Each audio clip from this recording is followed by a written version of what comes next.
Hi guys, today I'm going to be using Paula's Choice Pore Reducing Toner.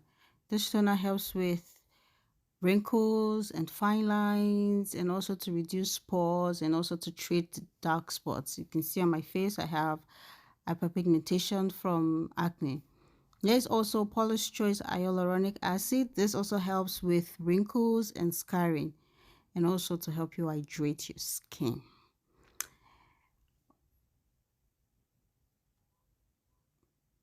Okay, yes, CeraVe. This is a 10% vitamin C CeraVe. And here is the Mo 28 anti-aging cream. You can only get this from a licensed esthetician like me. Hi, my boy is saying hello to you guys. Okay, so yes, Tizo sunscreen. This is the tinted one, you know.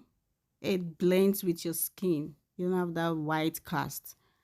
This is L'Oreal eye cream. It has retinol in it. You can use it both day and night. And that's it. I hope I see you on the next one to show you how I'm treating my dark spots. All right, bye now.